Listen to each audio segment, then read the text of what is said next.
Hello guys, welcome back to my YouTube channel. आज इस video lecture में हम लोग डिस्कस करने जा रहे हैं बायोमोलिक्यूल्स चैप्टर के ऊपर, जो बिहार बोर्ड में 5 साल के क्वेश्चन में पूछे जा चुके हैं। देखा जाए इस चैप्टर में आपको कुछ बातों को समझना है, कुछ मेमोराइज होना है और इसमें आए हुए सारे क्वेश्चन इवन वो ऑब्जेक्टिव हो या सब्जेक्टिव हो इजिली आपके सॉल्व होंगे। तो चलते हैं गाइस, 2021 में पूछे गए बिहार बोर्ड में प्रीवियस 5 ईयर क्वेश्चन एनालिसिस में हमारा चैप्टर बायोमोलिक्यूल्स में। तो गाइस ये सबसे पहला क्वेश्चन आपके सामने रहा 2021 का। कुछ ऑब्जेक्टिव क्वेश्चन भी पूछे गए हैं और कुछ सब्जेक्टिव क्वेश्चन भी पूछे गए हैं। आपको क्या करना है, वीडियो को पॉज करना है, पॉज से हटाना है आंसर बनाने के बाद। क्लियर? तो ये पहला स्लाइड है। इसके बाद गाइस ये आपका दूसरा स्लाइड हुआ। एटलीस्ट ऑब्जेक्टिव आप सॉल्व करेंगे एंड देन हम लोग आंसर पे बात करते हैं।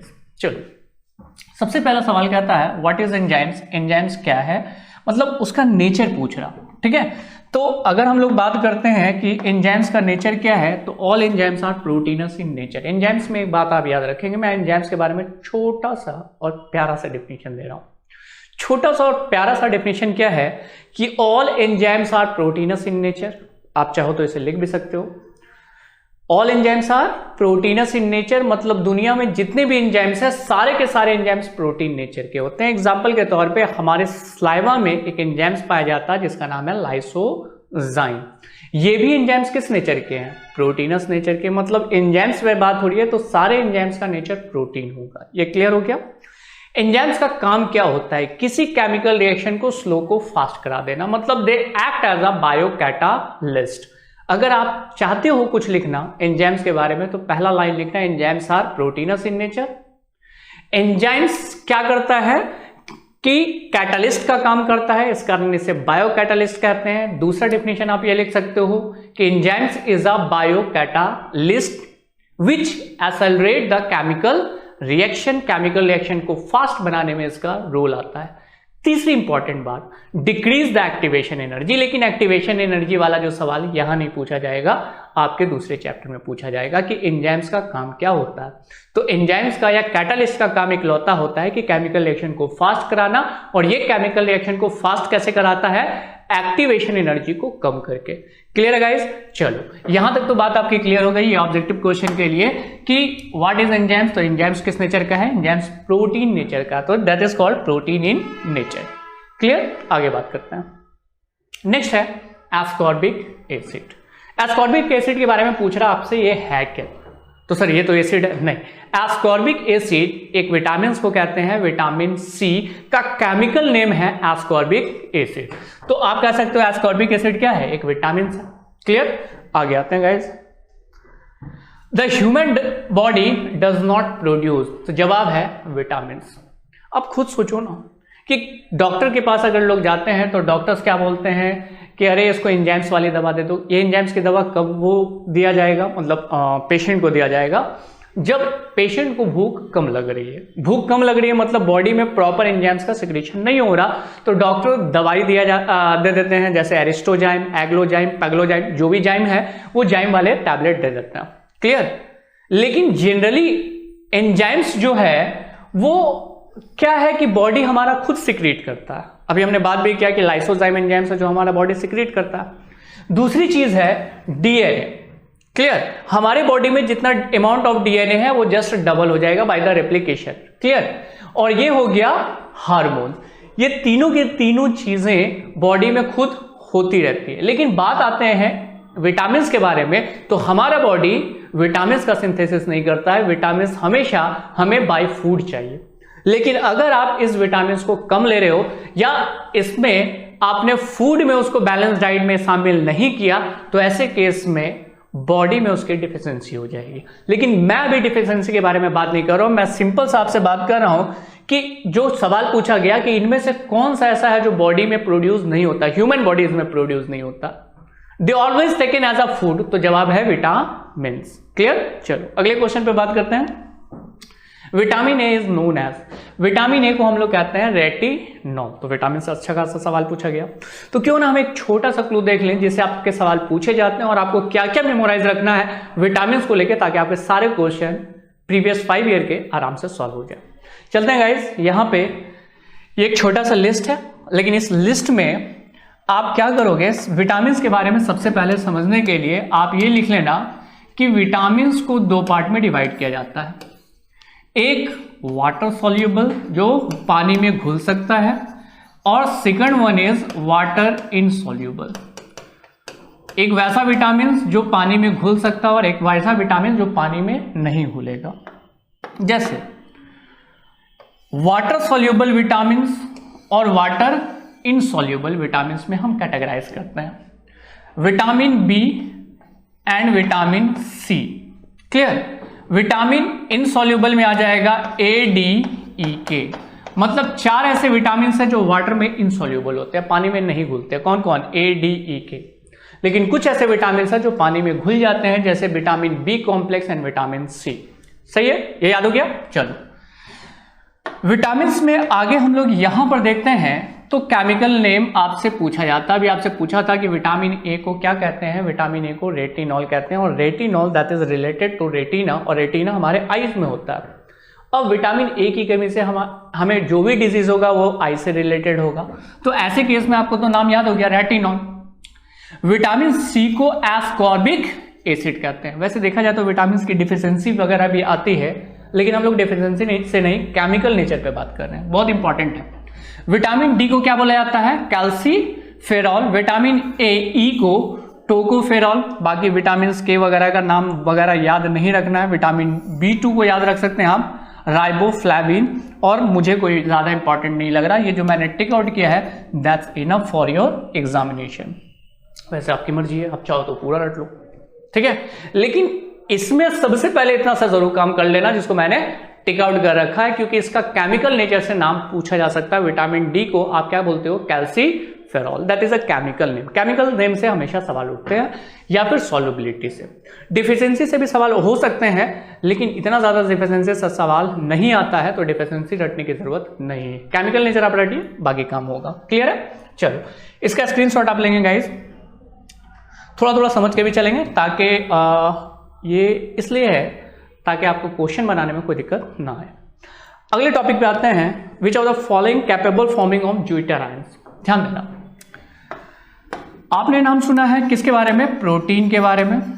अभी हमने बताया है प्रोटीन जो होता है वो बना होता है एमिनो एसिड का, एमिनो एसिड का। अगर कोई प्रोटीन का डेफिनेशन लिखना चाहता है तो पहला लाइन वो जरूर ये लिखेगा कि protein is build up of amino acid. मतलब प्रोटीन किससे बना है? एमिनो एसिड से बना। जैसे ये पूरी बिल्डिंग अगर बनी है तो बिल्डिंग किससे बनी है? ईंट से बनी है। वैसे ही प्रोटीन जो है वो पॉलीमर्स है। इससे पहले वाले वीडियो में तो आपने पॉलीमर्स पढ़ा ही होगा। तो पॉलीमर्स जो होता है वो प्रोटीन है, और प्रोटीन किस पॉलीमर्स का बना है? मोनोमर्स का नाम क्या है? Amino acid. दोनों एंगल से देख लिए। तो एमिनो एसिड जो है वो बिल्डिंग ब्लॉक है प्रोटीन का। This is a building block of protein, building block of protein. सही है गाइस? एमिनो एसिड जनरली जो होता है उसमें कार्बन होते हैं। कार्बन के साथ 4 डिफरेंट ग्रुप जुटे होते हैं। आप देखेंगे कैसे ये 4 डिफरेंट ग्रुप होगा। एक तरफ NH2, दूसरी तरफ COOH, third one is H and next one is R। Clear? ये 4 डिफरेंट ग्रुप इसके साथ जुटे होगा। किसके साथ? इस कार्बन के साथ। And you know it's this carbon is called chiral. और मैंने आपसे पहले ये डिस्कस किया था कायरल और एकायरल के ऊपर कि कायरल कार्बन हम उसे कहते हैं जिसमें 4 डिफरेंट ग्रुप जुटे होते हैं, उसे कायरल कहते हैं। लेकिन यहां पर जो आपको एमिनो एसिड नजर आ रहा, this is the structure of amino acid, जिसमें 4 डिफरेंट ग्रुप जुटे हैं, 1 2 3 4। तो ये कायरल कार्बन एटम होगा, ये मुझे बताना था। लेकिन this one is the amino acid. अब एक बात समझेंगे, आप यहां पे समझना चाह रहे हैं ज्यूटर आयंस की। ज्यूटर आयंस किसको कहते हैं? अभी आप आ जाओ। अभी इसमें एसिड कौन है? अभी इसमें एसिड तो सर COOH है। चलिए ठीक, ये COOH है तो ये करेगा क्या? अपना प्रोटॉन लॉस करेगा, दे लॉस H+। ठीक है, जैसे ये अपना लॉस कर देगा H+ को, तो ये क्या हो जाएगा? माइनस में हो जाएगा, क्योंकि इसने क्या लॉस किया है? H+ लॉस किया। सही है। लेकिन ये H+ इस तीनों में से कौन गेन कर सकता, तो ये H+ गेन कर सकता है नाइट्रोजन। क्यों?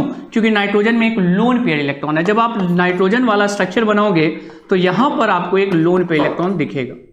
ये लोन पेयर इलेक्ट्रॉन इसके एक हाइड्रोजन को एक्सेप्ट कर सकता है एंड दे बिकम NH3+। अब आप देखो यहां पर जो आपको दिख रहा है ये प्लस है और ये क्या है माइनस, दोनों आयंस बन गए। और ये दोनों आयंस बनने के कारण हम इसे आयंस कहते हैं। कौन सा आयंस? ज्यूइटर आयंस। तो ज्यूइटर आयंस किस में होता है? ऑब्वियसली एमिनो एसिड्स में। क्लियर?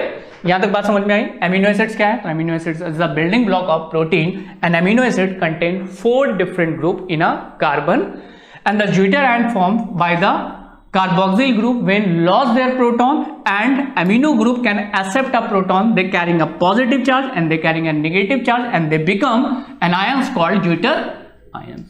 Clear guys? आंसर हो गया। तो आपको जवाब क्या खोजना है? जवाब आपको एमिनो एसिड का खोजना है कि ज्यूटर आयंस किसमें होंगे? एमिनो एसिड में। तो आपको जवाब मिल गया। ठीक है, अब इसका स्क्रीनशॉट ले लेंगे, आगे चलते हैं नेक्स्ट क्वेश्चन की तरफ। इसके बाद नेक्स्ट क्वेश्चन है what is expected product of hydrolysis. मैं आपको बता दूं हाइड्रोलाइसिस के लिए कि ये हाइड्रोलाइसिस होता क्या। सिंपल लॉजिक टर्म में आप समझो। हाइड्रोलाइसिस का मतलब होता है, lysis stand for the breakdown और हाइड्रो मतलब वाटर।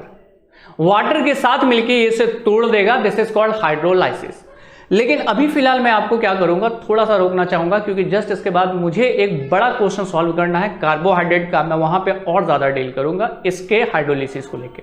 फिलहाल जो लैक्टोज है उस लैक्टोज का फॉर्मूला आपको पता है कि लैक्टोज का फॉर्मूला होता है C12H22O11 और मैंने कहा वाटर के साथ ये टूटता है, टूट जाएगा और जैसे ये टूटेगा ये 2 मॉलिक्यूल्स में टूटेगा और दोनों मॉलिक्यूल्स में मॉलिक्यूलर फॉर्मूला सेम होगा, स्ट्रक्चर फॉर्मूला डिफरेंट होगा, जिसमें एक का नाम होगा ग्लूकोज और दूसरे का नाम होगा ग्लैक्टोज। ये है क्या, मैं आगे डील करूंगा। लेकिन आपका भी जो जवाब है, मतलब आपका जो आंसर है वो यहां पे नजर आ रहा कि lactose on hydrolysis gives glucose and galactose.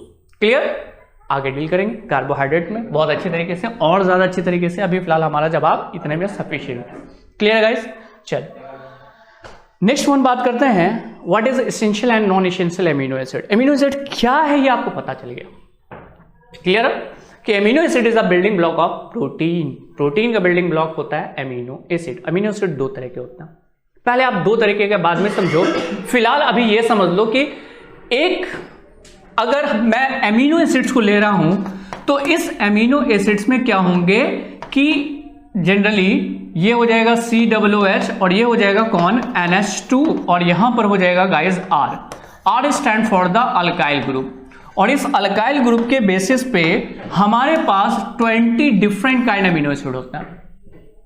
मतलब हमारे बॉडीज में कितने तरह के अमीनो एसिड मिलेंगे? 20 डिफरेंट काइंड से अमीनो एसिड मिलेंगे, जैसे alanine, valine, leucine, isoleucine, proline, glutamic acid. Sir इतना सारा नाम बेटा 20 नेम, लेकिन आपको रटना जरूरी नहीं है, आप उसे भूल जाओ। मैं क्या बोल रहा हूं, एमिनो एसिड कितने तरह के मिलते हैं? तो जवाब है 20 टाइप्स एमिनो एसिड होंगे, जिसे 2 पार्ट में डिवाइड किया गया। एक जिसे कहा गया एसेंशियल और दूसरे जिसे कहा गया non essential. How many kinds of amino acid? That is 20 kinds of amino acids. But some amino acids can synthesise inside our bodies. उस 20 एमिनो एसिड्स में कुछ ऐसे एमिनो एसिड्स है जो हमारा बॉडी खुद सिंथेसाइज करता है, that is called non essential. तो सर बॉडी तो सिंथेसाइज कर रहा है, ये नॉन एसेंशियल कैसे हुआ? Essential amino acids are those which required by the food। अगर बॉडी खुद सिंथेसाइज कर रही है तो उससे जरूरत नहीं है आपको फूड में लेने की। इसका लॉजिक एसेंशियल और नॉन एसेंशियल का फूड के बेसिस पे देखेंगे। तो जो बॉडी सिंथेसाइज कर रही है उसे तो फूड में लेने की जरूरत नहीं है, does not required by the food, that is called non essential because the body can synthesize। क्योंकि बॉडी क्या कर रही है, उसे सिंथेसाइज कर रही है। क्लियर है? तो ऐसे में होगा क्या कि ये जो 20 एमिनो एसिड्स को 2 पार्ट में आप कैटेगराइज कर लेंगे। कौन कौन से पार्ट में कैटेगराइज करेंगे? पहला है एसेंशियल एमिनो एसिड। क्या होता है एसेंशियल एमिनो एसिड? ये क्लियर हो गया। वो एमिनो एसिड जो बॉडी सिंथेसाइज नहीं करती है, they will taken by the food, that is called essential amino acids. And non essential amino acid are those amino acid which is synthesized from the bodies and does not required by the food, this is called non essential amino acids। Amino acid clear, फिर से मैं बता दूं, amino acid is the building block of protein. Amino acid are of 20 kinds, depends on the alkyl group. These 20 kind of amino acid will be categorized into two broad groups, that is essential and non-essential amino acids. तो guys कुछ amino acids का example भी लिखा हुआ है, valine, leucine. अगर आप याद करना चाहो तो करो, क्योंकि दो एग्जांपल तो लगाना ही होगा. दूसरा है ग्लाइसिन एंड एलानिन. ये दोनों नॉन एसेंशियल एमिनो एसिड होते हैं क्योंकि बॉडी इसको खुद सिंथेसाइज करती है और वैलिन और ल्यूसीन को सिंथेसाइज नहीं करती है, जिस कारण इसे हमें बाय फूड लेना होगा, मतलब लेना होगा. क्लियर है? चलो यहां तक का तो बात आपने समझ लिया 2021 का. जस्ट इसके बाद 2020 का ये क्वेश्चन है. आप क्या करोगे कि एक बार ट्राई करोगे, इसमें बहुत सारे क्वेश्चन आपके क्या है, बैक वाले क्वेश्चन है, और उसी पे बात करेंगे हम लोग. क्वेश्चन ये सॉल्व हो गया गाइस. अगर सॉल्व नहीं हुआ तो देखा जाए पहले का आंसर क्या है, NH2 ग्रुप, क्योंकि अभी जस्ट मैंने कहा आपसे कि इसका आंसर बड़ा आसान होगा.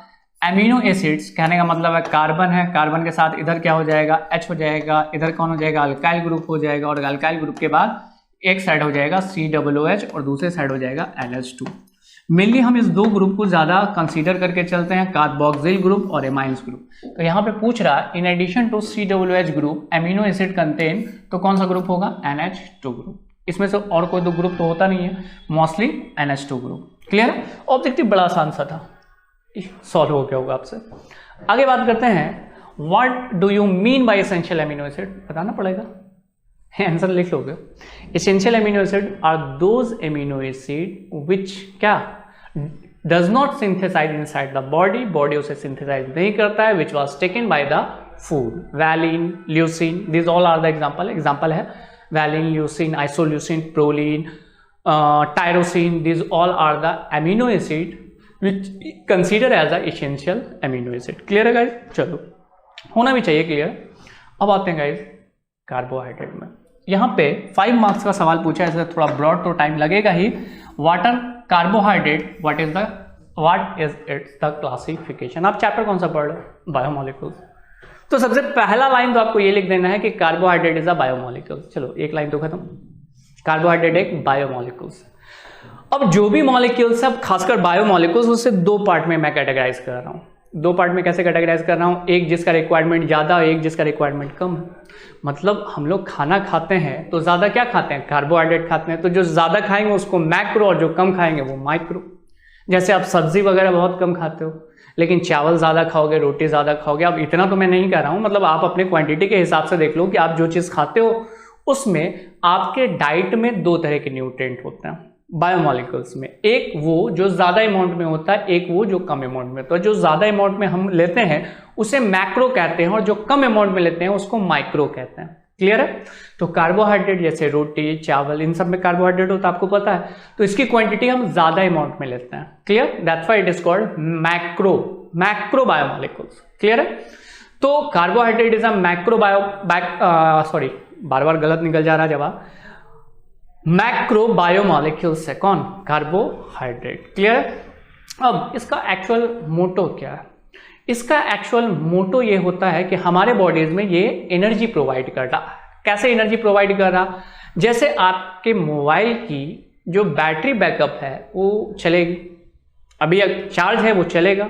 अगर ये डिस्चार्ज हो जाता है तो आप क्या करोगे, प्लग करके इसको चार्ज कर दोगे. तो एनर्जी जो आ रही है वो इलेक्ट्रिसिटी से आ जा रही है. क्लियर? अब हम लोग हैं तो हम जो पढ़ा रहे हैं, बोल रहे हैं या फिर लिख रहे हैं, तो इन सब के लिए भी हमारे बॉडी में आई है एनर्जी. और ये एनर्जी का सोर्स किसके द्वारा आया, कार्बोहाइड्रेट के द्वारा. कार्बोहाइड्रेट में जैसे ग्लूकोज होते हैं, फ्रुक्टोज होते हैं, माल्टोज होते हैं, ऐसे बहुत तरह के कार्बोहाइड्रेट होता है. इस अर्थ पे कार्बोहाइड्रेट का सबसे पहला सोर्स है फोटोसिंथेसिस. जब लाइट एनर्जी प्लांट पे पड़ती है तो प्लांट उसे फोटोसिंथेसाइज करता है, मतलब लाइट एनर्जी को केमिकल एनर्जी में चेंज कर देता है, जिसको हम लोग बाय फूड इंटेक करते हैं. अब कार्बोहाइड्रेट जो बना होता है वो 3 तरह की चीजों का बना होता है, जिसमें कार्बन, हाइड्रोजन और ऑक्सीजन पाए जाते हैं. एक इंपॉर्टेंट बात, जितने भी बायोमोलिक्यूल्स को पढ़ लो आप, उसमें एक डेफिनेट रेशियो आपको नहीं मिलेगा, चाहे वो प्रोटीन हो, विटामिन हो, मिनरल्स हो, एंजाइम्स हो, किसी भी बायोमोलिक्यूल्स को आप पढ़ लो, रेशियो हमेशा जब भी दिखता है तो मोस्टली कार्बोहाइड्रेट में ही दिखता है, in the form of ratio. मतलब कार्बन, हाइड्रोजन और ऑक्सीजन का एक डेफिनेट रेशियो होता है 1:2:1. एक पार्ट कार्बन तो 2 पार्ट हाइड्रोजन और 1 पार्ट ऑक्सीजन। ये सर पार्ट क्या बोल रहे हैं, जैसे ग्लूकोज का फॉर्मूला आपको पता है C6H12O6, तो 6 मतलब 1 पार्ट, 12 मतलब 2 पार्ट और ऑक्सीजन 6 मतलब 1 पार्ट, 1:2:1, इस तरह का पार्ट ये डिफाइन होगा। अब आते हैं गाइस क्लासिफिकेशन के ऊपर। तो क्लासिफिकेशन आपको थोड़ा सा समझना पड़ेगा, थोड़ा सा ज्यादा समझना पड़ेगा और यह जरूरी भी है। मैं बात कर रहा हूं कार्बोहाइड्रेट के बारे में। तो जो कार्बोहाइड्रेट होते हैं उसे हम लोग 2 पार्ट में डिवाइड करते हैं, नहीं 3 पार्ट में डिवाइड करते हैं।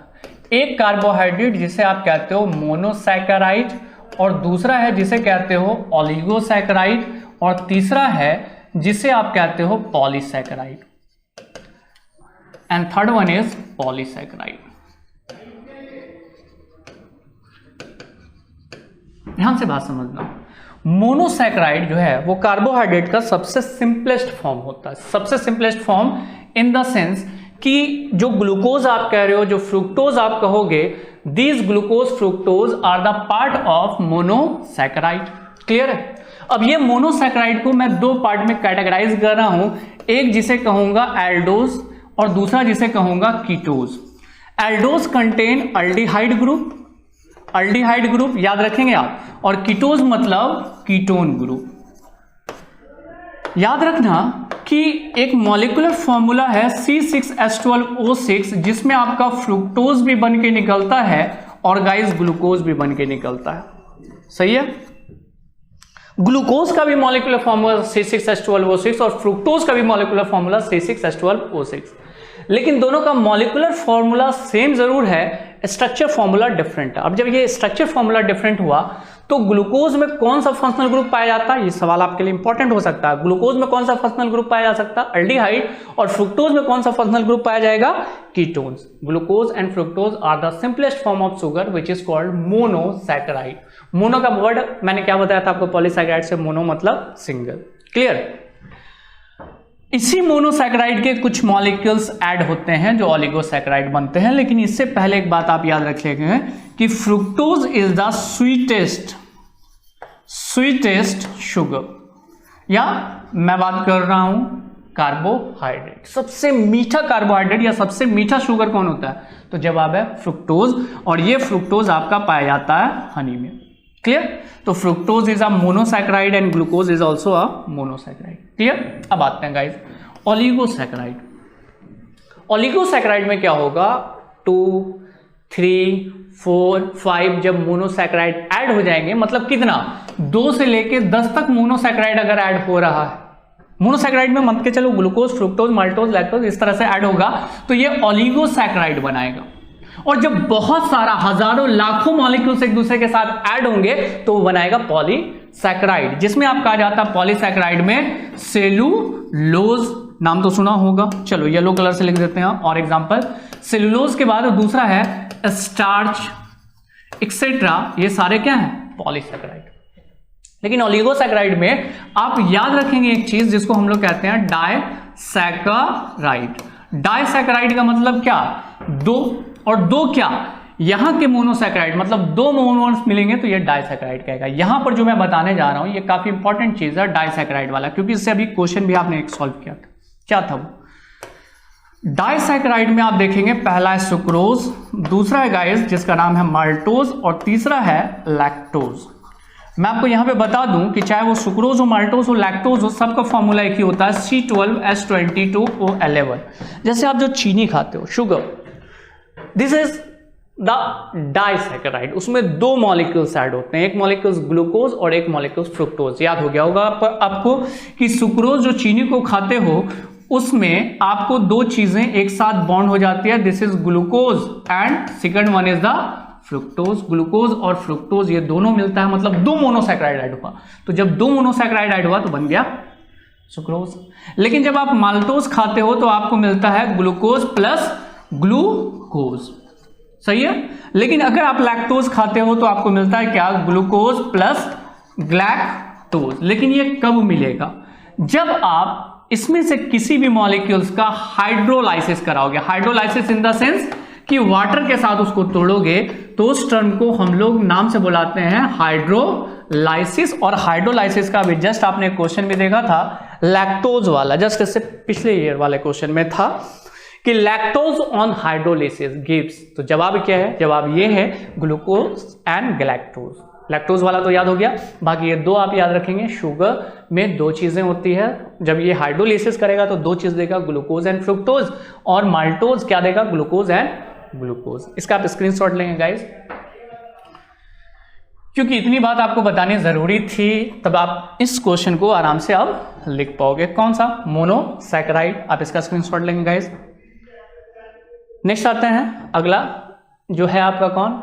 Oligosaccharide and polysaccharide. तो 5 मार्क्स के लिए अब इतना सुटेबल बात आपके दिमाग में आ चुका है कि आप उसमें से बनाकर आंसर लिख सकते हो। क्लियर है? चलो 2020 में आगे आते हैं डीएनए और आरएनए के ऊपर।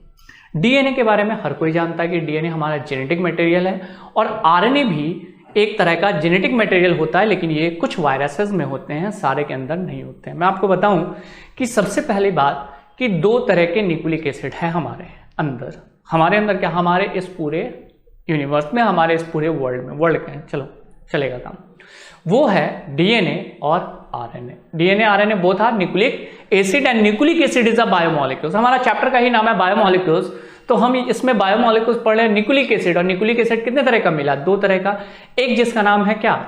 डीएनए, और दूसरे का नाम है आरएनए। अब दोनों के बीच में डिफरेंसेस पे बात करते हैं कि डीएनए क्या है, आरएनए क्या है। देखा जाए गाइस, आप क्या करते हो, कहीं जाते हो और अगर ये बायो का कोई चीज लिखा है तो इस तरह का बायो का मॉलिक्यूल्स बनाया रहता है लाइक दिस। आपको पता होना चाहिए कि ये डीएनए है, नॉट आरएनए। लेकिन आरएनए अगर होगा तो वो सिंगल स्ट्रैंड्स होगा लाइक दिस, इस तरीके का होगा। कौन?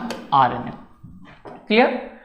तो मैं अगर आपसे पहला लाइन कहूं तो कहेंगे 2 स्ट्रैंड्स, ठीक है, क्वाइल्ड स्पाइरली अपोजिट डायरेक्शन, जो भी है। और ये क्या है? Single strands. पहली बात समझ में आ गया, ये 2 स्ट्रैंड्स है और ये सिंगल स्ट्रैंड्स, ठीक। दूसरी चीज, यहां पर जो शुगर होता है उस शुगर का नाम है 2-डीऑक्सी शुगर, लेकिन यहां पे अगर शुगर पे आप चल रहे हो तो यहां राइबोज शुगर होगा, और इसी राइबोज के कारण इसका नाम पड़ा RNA, that is ribose nucleic acid. And यहां डीऑक्सी राइबोज के कारण इसका नाम क्या पड़ा? Deoxy ribose nucleic acid. इसमें 4 नाइट्रोजनस बेस हो जाता है, जिसमें एक चीज आप देखोगे एडेनिन, कॉमन है एडेनिन, तो एक में याद करोगे, दोनों में काम चल जाएगा। गुआनिन, और ये भी गुआनिन, दोनों में कॉमन है। यहां साइटोसिन, यहां भी साइटोसिन, लेकिन जो डिफरेंसेस आ रहा है वो थायमिन यहां है और यहां पे गाइस यूरासिल है। आरएनए के केस में यूरासिल नाइट्रोजनस बेस, और डीएनए के केस में कौन है आपका? थायमिन। तो ये डिफरेंसेस हो गया। आगे बात करते हैं, purine and pyrimidine occur in equal proportion. जितना प्यूरिन होगा उतना पाइरिमिडिन होगा डीएनए में, ठीक है। जैसे प्यूरिन और पाइरिमिडिन में कौन है? एडेनिन, गुआनिन, ये दोनों प्यूरिन है, और साइटोसिन एंड थायमिन क्या है? पाइरिमिडिन है। तो दोनों का रेशियो 1:1 आएगा। लेकिन यहां पर अगर आप बात करेंगे तो रेशियो इक्वल प्रोपोर्शन नहीं होगा, 1:1 के रेशियो में नहीं आ जाएगा। ये हेरिडिटी मटेरियल है, मतलब जिसको बोलते हैं जेनेटिक्स। 10th में तो आपने सुना होगा जेनेटिक्स।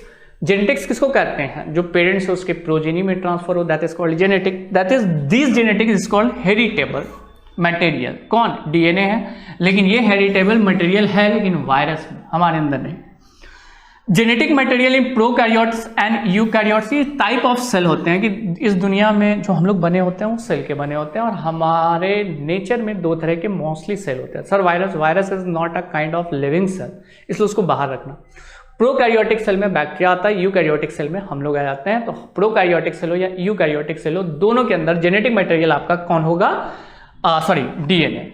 लेकिन वायरस के अंदर जेनेटिक मटेरियल क्या पाया जाता है? आरएनए। एक बात याद रखना कि न्यूक्लिक एसिड 2 तरह का, डीएनए और आरएनए। तो कुछ बेसिक डिफरेंस है डीएनए में और किसमें? आरएनए में।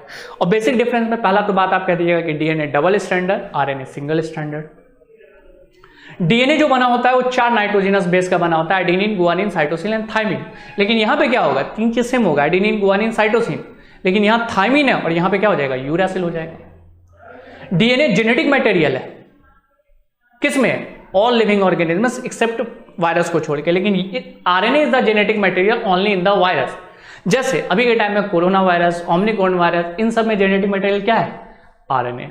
क्लियर है? चलो यहाँ तक की बात आप इसका स्क्रीनशॉट लेंगे। उसके बाद आगे बात करते हैं 2020 के बाद अगला क्वेश्चन के ऊपर, what is nucleic acid. Just अभी हमने बात किया ही आपसे कि न्यूक्लिक एसिड एक बायोमोलिक्यूल्स है और ये बायोमोलिक्यूल्स दो तरह के होते हैं, डीएनए और आरएनए। क्लियर है, ठीक है। फ्रेडरिक मिस्चर साहब ने इसको एक्सीडेंटली खोजा था और इसका नाम दिया था न्यूक्लिन। लेकिन मैं आपसे बात कर रहा हूं इनकी हिस्ट्री के बारे में नहीं, ये क्या है, nucleic acid. The other type of macromolecules find in living cells और tissues is the nucleic acid. Nucleic acid भी हमारी तरह बायोमोलिक्यूल्स है, लेकिन ये सेल में और टिश्यूज में ही पाया जाएगा।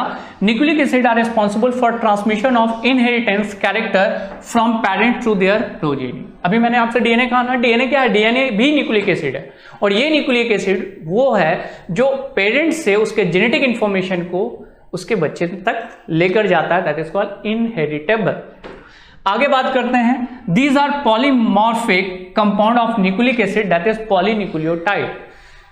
ये मोनोमर्स का बना है, एक तरह से ये भी मानो तो आप पॉलीमर्स है। कौन, प्रोटीन पॉलीमर्स है, कार्बोहाइड्रेट में पॉलीसैकेराइड पढ़े थे वो भी पॉलीसैकेराइड है।